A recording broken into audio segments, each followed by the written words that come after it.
So first I want to talk about the seals themselves, the different functions they have and different ones available. Now, starting with the front wheel bearing seals, this just presses into the hub, and it's pretty standard. If you've replaced the seals in any traditional rear wheel drive car from the 70s, 60s, 50s, 40s, 30s, 20s, teens, all the way back to the beginning of time, they're pretty standard. This particular one is, obviously it's aftermarket, it has a neoprene seal. The originals had a felt seal. Both are available new at the same price. I got neoprene ones just because. The original felt ones, about the only reason to justify using them is they do look more authentic because the backside of the hub is visible from the front of the car on these. Now the felt seals, they do work. I mean, it's holding wheel bearing grease, which doesn't really take much to hold it. Next is the rear. This is the grease seal for the rear wheel bearing on the outside. That seals it from the hub. Now that uses a housing and a thrust washer. And once again, they're felt, and they're, in my experience, they're perfectly adequate holding grease back or holding dirt from getting in. There is an aftermarket neoprene seal for these two, which is made out of this piece, but they're expensive and I didn't think they were necessary for my car. These caps are pretty much the same through production. There were two different outer diameter sizes. The outer diameter changed, I believe, in the 1920 model year, somewhere around 1919 or 1920. And the outer diameter was enlarged a couple thousandths of an inch, just enough to give someone a headache if they're trying to piece one together. This is a reproduction, and I believe they only make the later ones new. So if you have a 1919 or earlier one, which is what I have, and you don't have the originals, you got to get creative. Now on the other side of the wheel bearing, there's a seal holding it from the differential oil, which the early cars from 1909 to probably 1926, depending on who you listen to or what you read, was another felt seal, similar to this, but a little more heavy duty. And they are surprisingly adequate for holding back gear oil. You can get a couple of years out of these with good axle shafts and good bearings, but a bent axle or loose bearings, that's going to be a problem for anything, and that should be addressed. In 1926, or around there, there was a spring-loaded leather seal that took the place of that, which worked a lot better. It lasted longer. And they, in my opinion, they work pretty good. I've used them before. Currently on the market, there's an aftermarket seal, which is this. It's like the 26-27 leather seal, except it's made out of neoprene. These are probably the most expensive seals available for the market. I paid $16 for the pair. These are like less than $1 each. And they're advertised as the best. They fix just about any oil leak problems. They say they compensate for bent axles and stuff like that, and they are a tight fit. I expect these to never leak again. We're going to start with the rear wheel because it's the most difficult. The first thing we need to do is remove the wheel.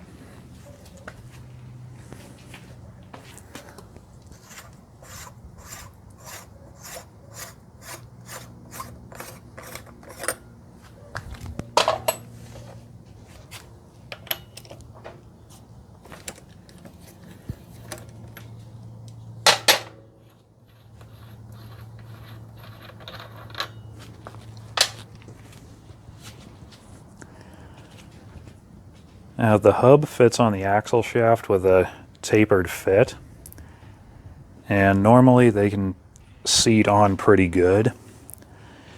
Usually you need a hub puller to remove these, but since this one hasn't been together for very long, it'll probably just tap off.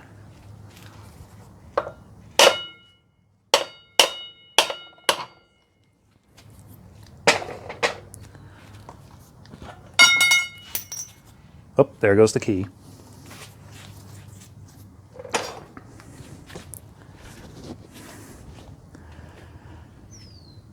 Now, tapping on the axle shaft is not a very good idea.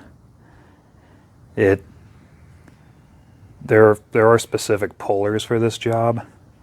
Tapping on it is an old farmer trick from way back in the day, and tapping a little bit doesn't really hurt it, but if you got to beat on it really good, which you usually have to, it's really hard on the differential thrust shims. In fact, if it's got the original Babbitt ones, you can shatter them pretty easy. So next we remove the old seal.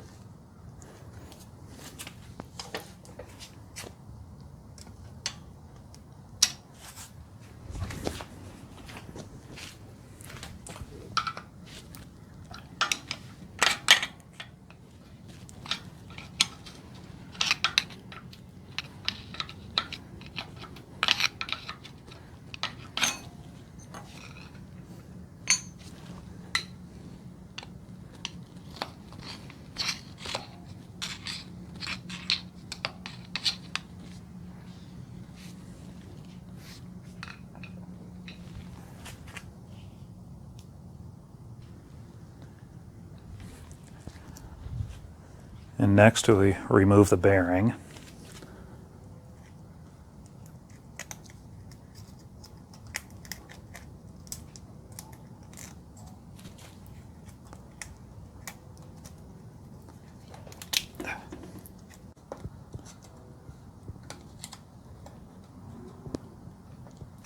Now we're getting it.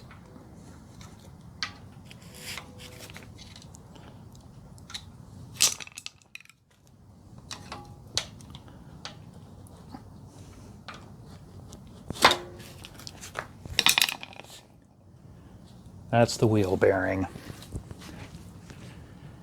As you can see, it's got like a oil grease hybrid on it because the inner seal has completely failed, if it even has one. The other side didn't have one, so I'm going to assume whoever put it together forgot to put one in.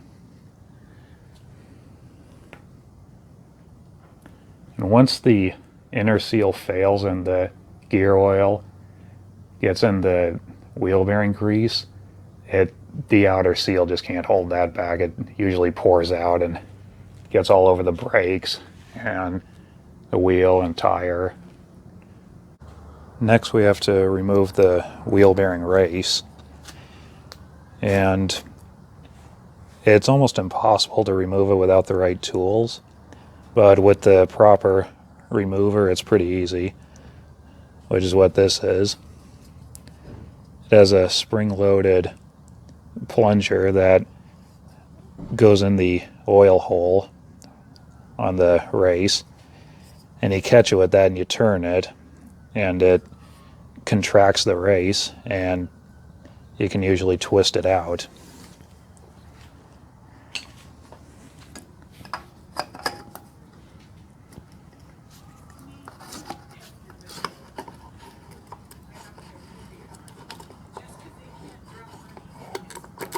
There we go. Make sure you turn this the right direction. Oh wow, that was easy. The other one took like 4 or 5 attempts to get it. Okay, this one was on really good. I had to crack it loose with a lot of force, and I was turning it the wrong direction. So now it's free.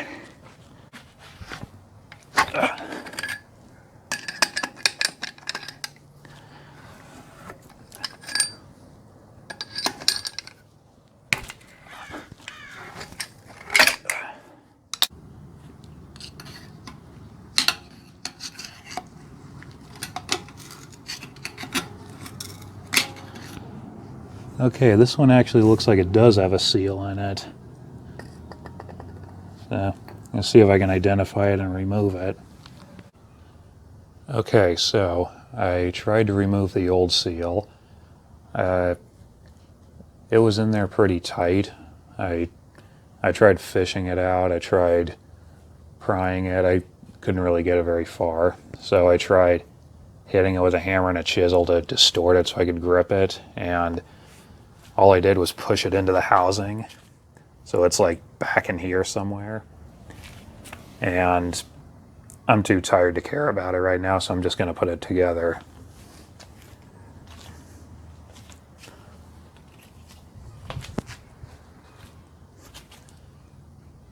Here's the new seal. It goes in with the washer towards the bearing.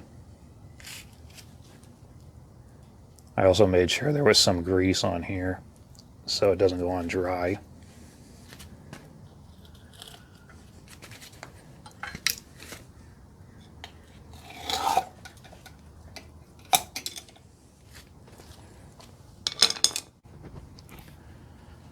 I also discovered why the race came out so easily.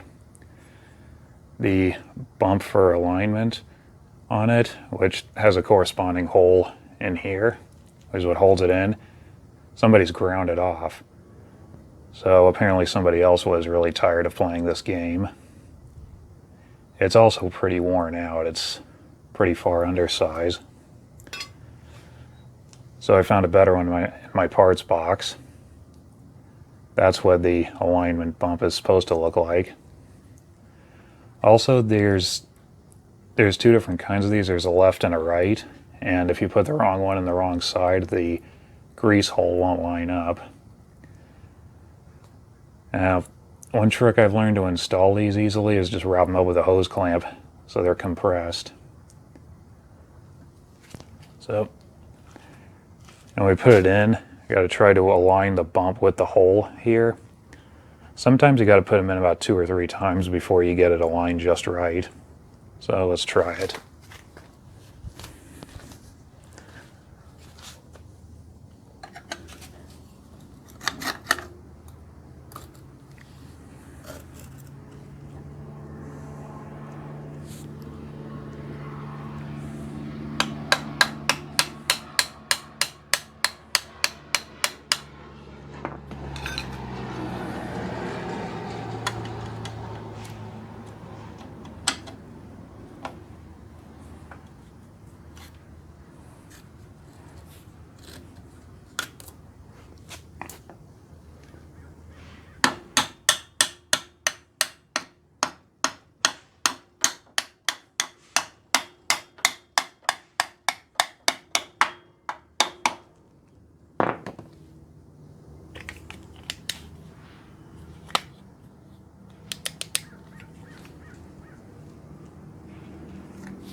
And it's in. Oh, that went in the first time pretty easily. So next the bearing, which I've cleaned and repacked with grease.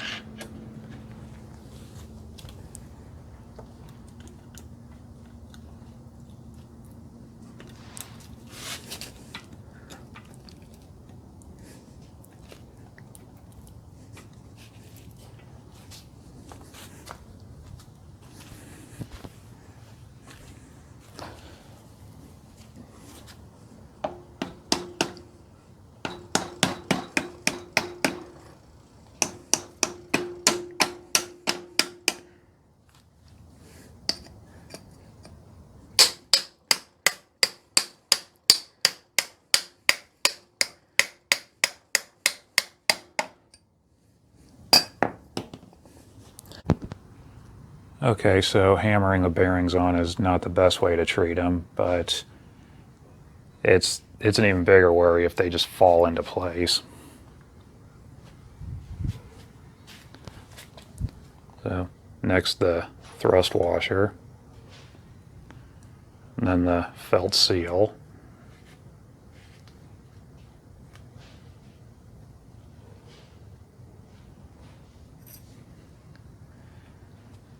This is a reproduction cap that, as I've mentioned, is the wrong diameter for this. So what I've done, as I did for the other side, is I distorted the outside of it for an interference fit.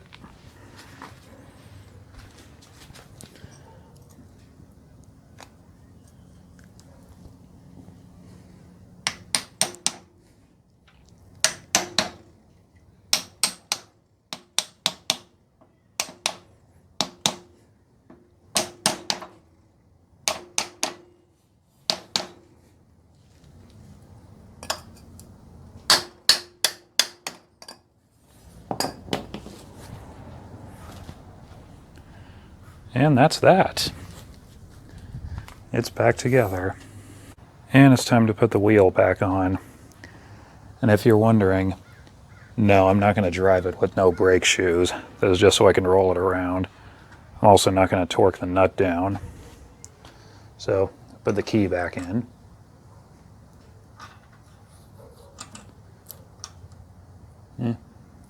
Keyway's showing some wear. I think it'll be fine.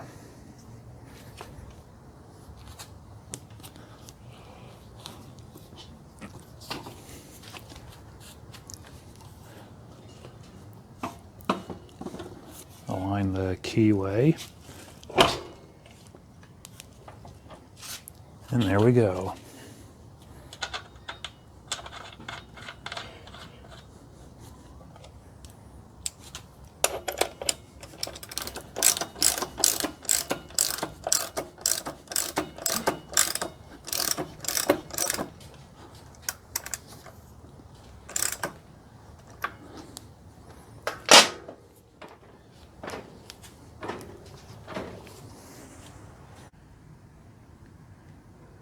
Now, the Ford repair manual has instructions for torquing this down the old-fashioned way. I couldn't find any specifications anywhere for the actual torque setting, but according to the book, it should be tightened with 2 feet of leverage. In other words, a wrench or a ratchet arm with 2 feet, or with 2 feet of leverage. So, and obviously, in that process, align it so you can put a cotter pin in it. Now, I would recommend retorquing it every couple of weeks of driving, because sometimes they take a while to settle. It's not uncommon to torque them down, and a week or two later they're a little loose. Sometimes they take a while to settle, sometimes they don't, and sometimes these never settle. If like several months go by and it's still loose, there might be something wrong with the hub or the axle shaft, and that's a whole nother problem. But if everything's in good shape, it should seat properly after the first or second try. So now we're at the front of the car. Now the first thing you need to do is obviously jack up the wheels and put jack stands under it.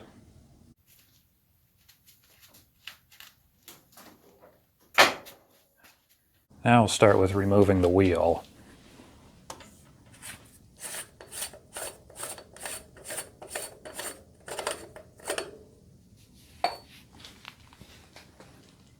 Oh dear, I actually put a cotter pin in this one.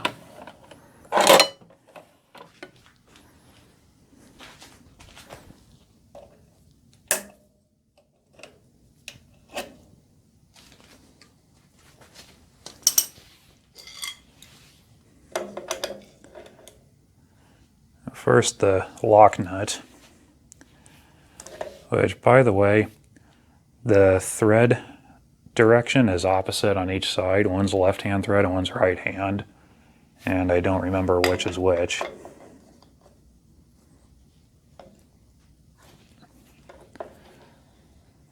Okay, this one's left-hand thread,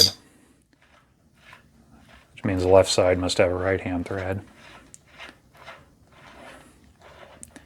The original toolkit for these cars has a multi-wrench for the hubcap, the lock nut, and the bearing. Then the washer. The washer has a key in it that fits a slat so it can't turn. Then the outer wheel bearing comes out, which, unlike most cars, it screws onto the spindle, so it needs to be turned off.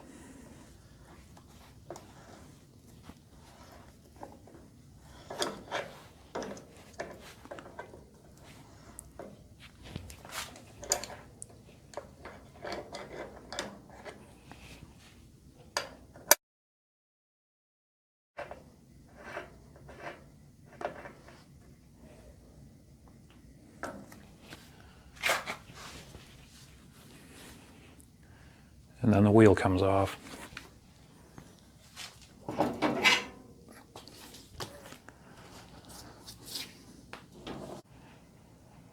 Next, we're going to remove the seal and the inner bearing with, you guessed it, a great big hammer.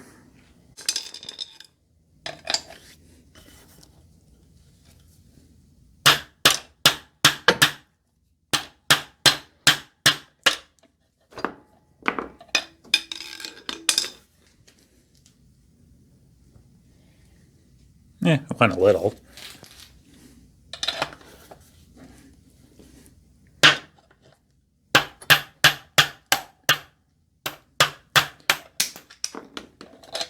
There we go.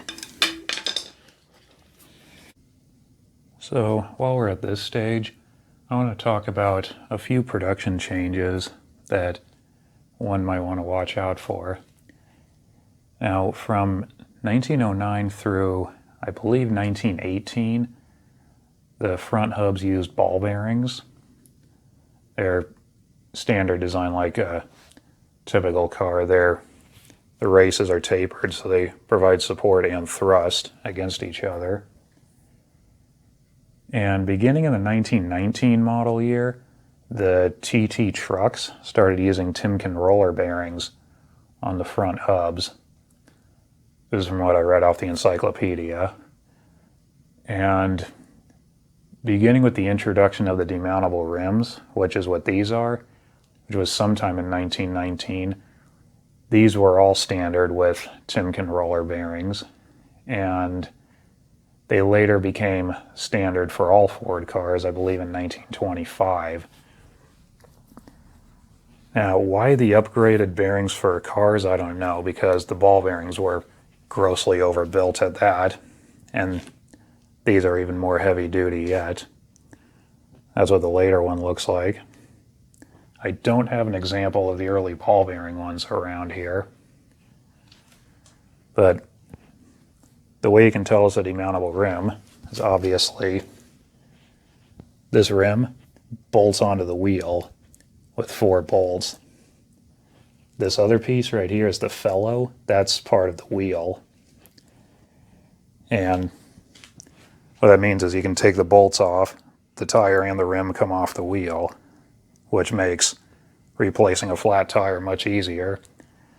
The previous wheels were the rim and the felloe were one piece. You can't replace a tire. If it fails, you have to actually demount the tire on the car and fix it. So this was an optional upgrade beginning sometime in 1919, and I believe was standard on the electric starter cars. And obviously somebody has upgraded this car to that. The original 1913 wheels would not be demountable rims. So now we'll put it back together with the new seal.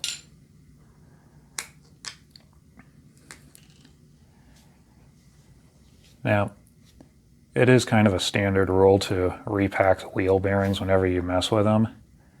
These I already packed a couple of days ago when I put it back together. So I'm just going to skip that. And if you're wondering, should you replace the wheel bearings at this point or not? Generally, from my experience, because they're so overbuilt for the car, they almost never need to be replaced. I mean, the majority of the time when I take these apart, they're usually really good, in really good condition. The car is just not heavy enough to wear them out. The worst thing I've seen happen to these is they can get rust pitted if they're exposed to water for a long time.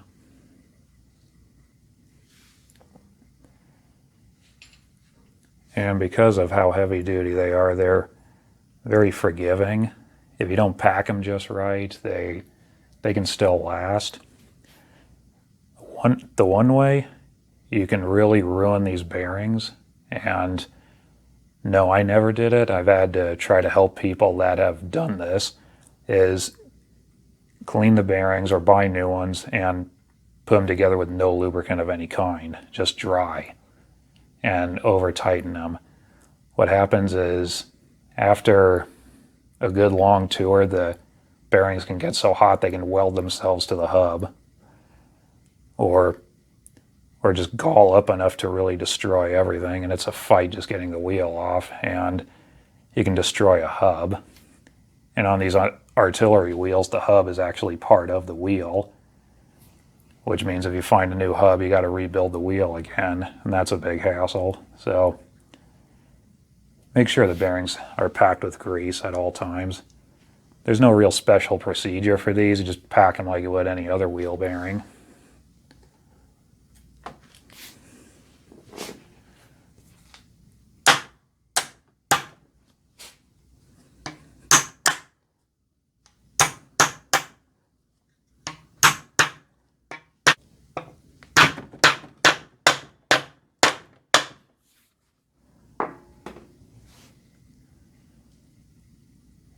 And it's in. Now let's put it back on the car.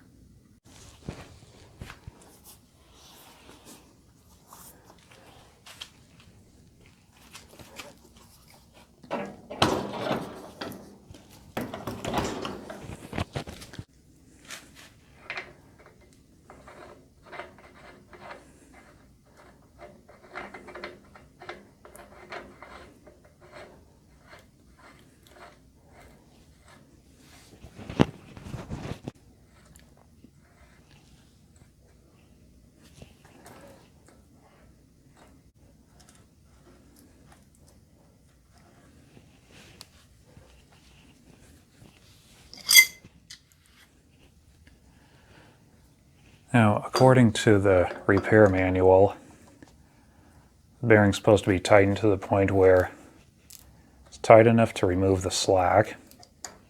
Obviously turn it the proper direction, but not too tight to prevent the wheel from turning. So generally I get it just tight enough to get rid of the slack.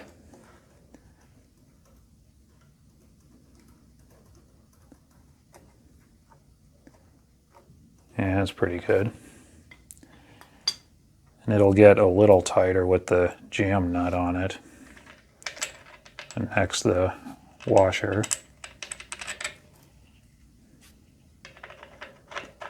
And then the lock nut.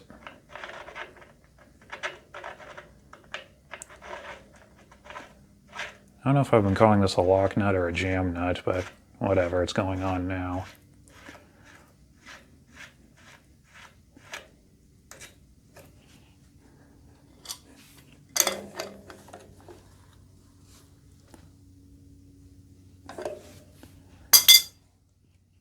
And make sure it's aligned with the hole for the cotter pin.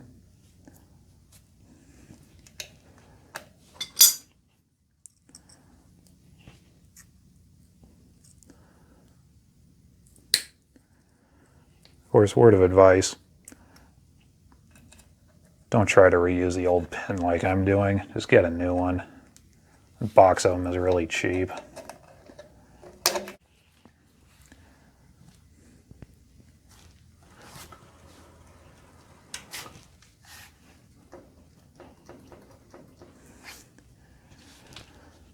Now, another thing to watch out for with these is because the wheel spins but the spindle does not. If the ends of the cotter pin are too long, they can touch the hubcap and make a almost grinding noise while driving.